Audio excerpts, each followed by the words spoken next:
What is up guys, it is Trent Marr here for MotoOnline.com.au. Out at Kenilworth here, testing the new range of enduro models for the Husqvarna range. So new features for 2022, all new grey colourway. They also went to a Michelin tyre from previous years, and now they've also gone into a brake tech, clutch and brake system as well. Got to test them out compared to the other models that they've had before and got to get the feel of what they were all about. 2022 models also have a new bypass on the outer fork for oil to go through, just to help with the dampening of the fork as well, and you can feel that. Also a lot of adjusters on the top end, you can adjust rebound, compression and everything right at the top of the fork, which makes it super easy, super adjustable when you're out on the trail. Today we've played around with a few different settings with the stock internals and got to get it working for the terrains we had. There was some real rocky terrain, we went into some real tree rooty sort of stuff and all the single trail through there, so we got to play around.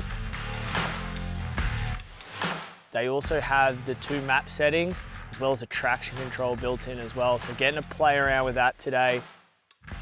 Never used the traction control on this range before, got to test it out and it is crazy how good it works, especially when you get into the wide open sort of fire trails that lead you to the loops. You can let the thing just hang out sideways and traction control takes care of the slide for you. Really makes it super easy to ride around and have a good time on the new Husqvarna range.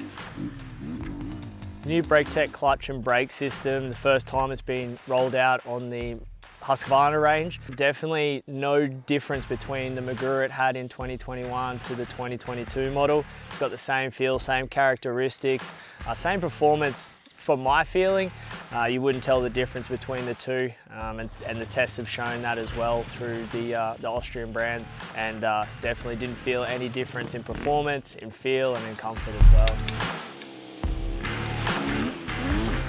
So starting with the 254 stroke, again, was a super fun bike to have out in the tight single trail stuff. It definitely didn't have the weight of the bigger bikes. It didn't feel like you were trying to throw a big heavy bike around in the single trail stuff.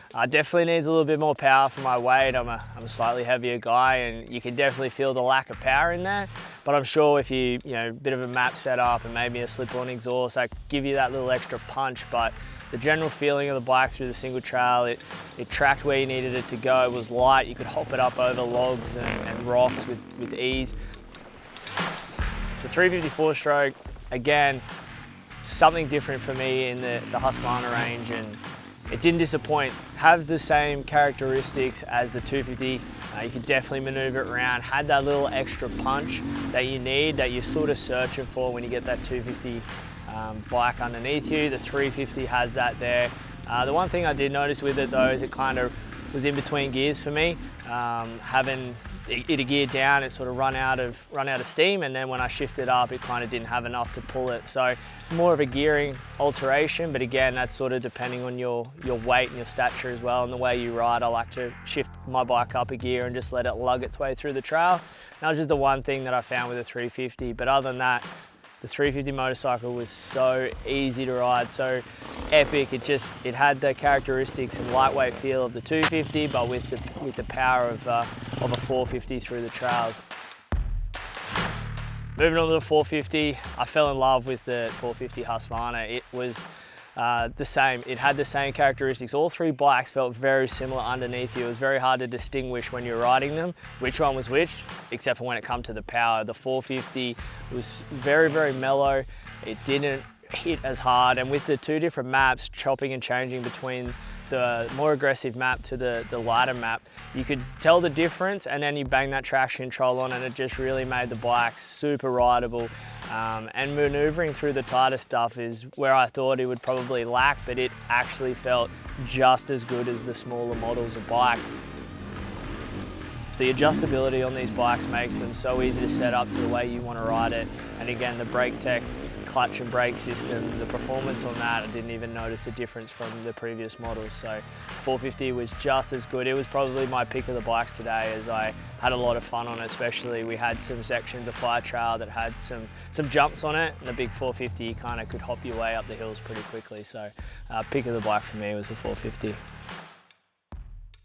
find out more about the range, you can head to husqvarnamotorcycle.com. Has all the specs of the different models and what's going on, the changes from the 21 to the 22 models. Or you go to MotoOnline.com.au to get my full write-up between the bikes and my personal opinion, thoughts, and how I break them down between each model. So check it out, MotoOnline.com.au.